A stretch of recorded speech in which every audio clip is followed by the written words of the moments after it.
and digitalization about them now. Because if we are not doing it, we will use it, but we will not understand the impacts of that from there as well. Just as we come towards the end of the discussion, I just want to check, you're also looking after Afghanistan and Iran, and I just was wondering, how does Pakistan fall in this situation, since you're looking after the region as well? So, how is Pakistan developing as a technician when you look at the bigger picture?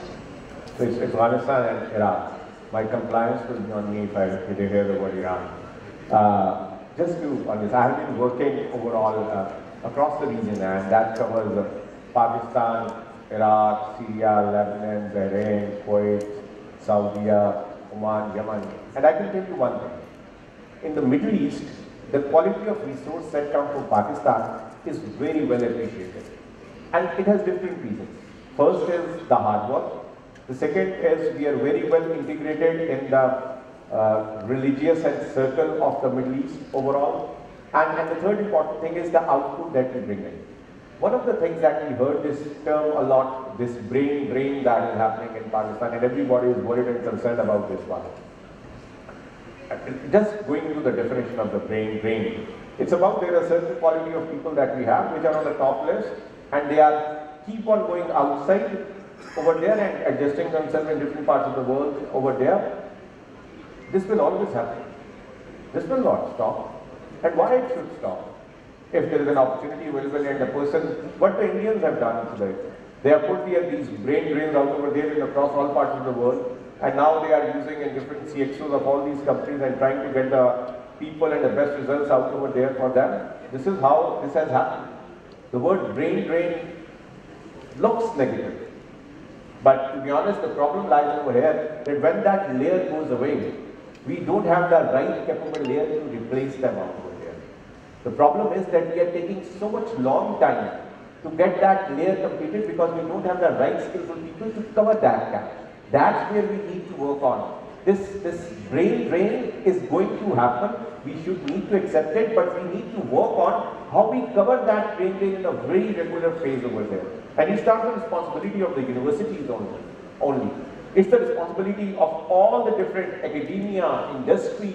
We need to provide options to the people, and that comes together. We need to understand in terms of our placement, the question that you put in, Pakistani resources are very well respected. They have got the right mindset. They have got the right experience. The problem comes when the first layer goes, the second layer is not good enough. And that's where we need to work on for our country as well as for the people that are going abroad as well. Is there any questions from the audience? William, do we have some Slido questions? Salsa, would you like collaboration between HR and IT is often crucial in tech-driven changes.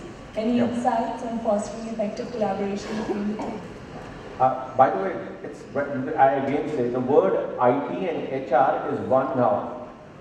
Trust me guys, if we are still in this domain of HR and IT, it will not work. Either IT needs to come and be part of the HR, or HR has to accept the IT and expect them over there as the HR domain over there. This collaboration that we are talking about is something now that is necessary. That's the base. Because if this collaboration is not happening and we are still dependent on these different aspects, things will not roll out at all of this one. This is also another interesting one on post-implementation evaluation is very essential. So how can we measure the success of such transformation projects? And what practices do you recommend in this? We recently did a PTCL go live just 2 weeks back.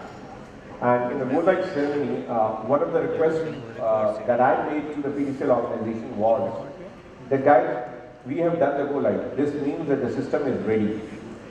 But that system has no value if you are not using it. And one of the major issues in our organization is we are digitally tech ready. We have the tools that are required in the market for the respective domains. But the problem is we are not using it. And that's where the basic gap that is coming in. It's very important that you as the users start using these tools. Because just having them on your desktop or having the app on your mobile doesn't guarantee you are digitally transformed. And that's where we need to work in a very collaborative way, that we need to increase the utilization. So one of the things that our company is starting is, previously we were given our incentives based on how much we sell. This means we were being judged that if the app is available on the customer mobile or it's available on the laptop or everything, then they said you have done your job, you have digitally transformed. But from last year they said no, it's not like this. Because the uptake of that app is nothing. You have just put it over there, it's not being used by people.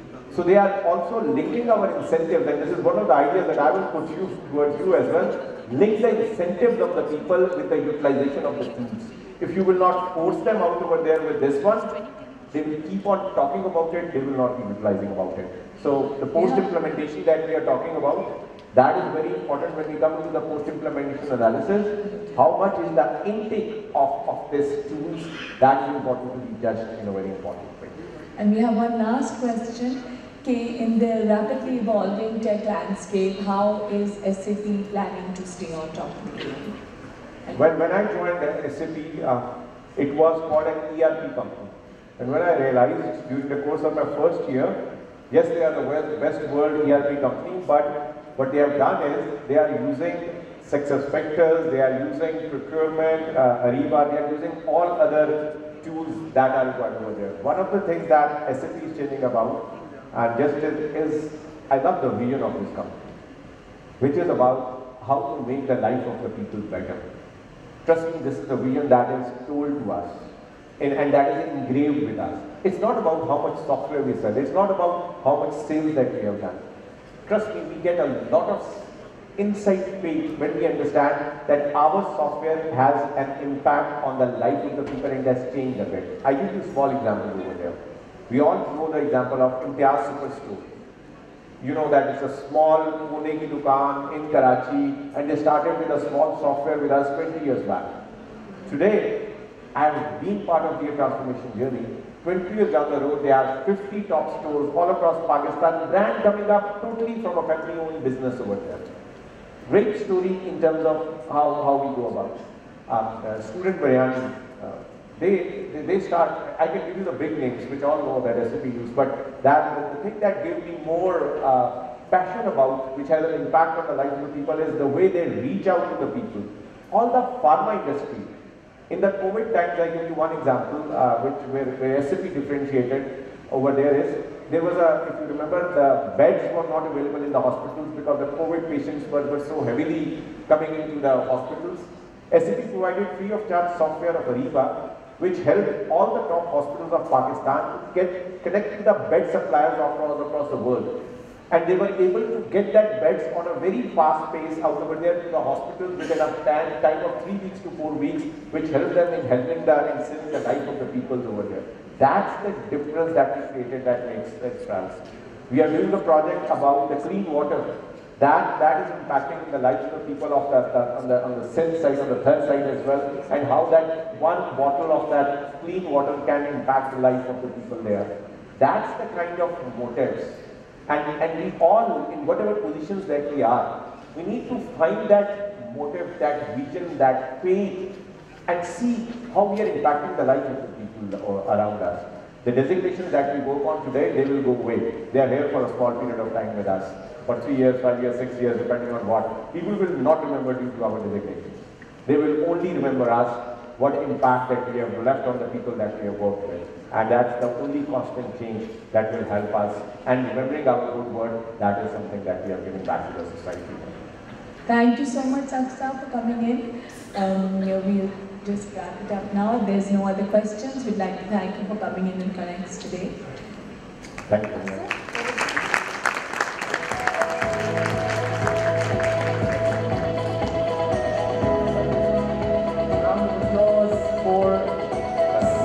Saquib Sahab, please, round of applause.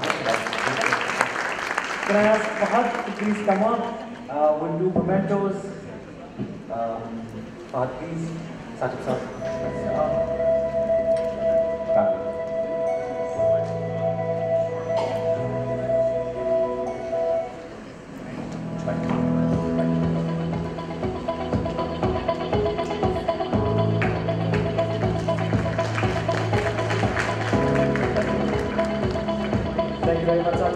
we'd like to take this opportunity while Fahad is here, if we can have our support sponsor, Harmony HCM, Mr. Mehdi Raza.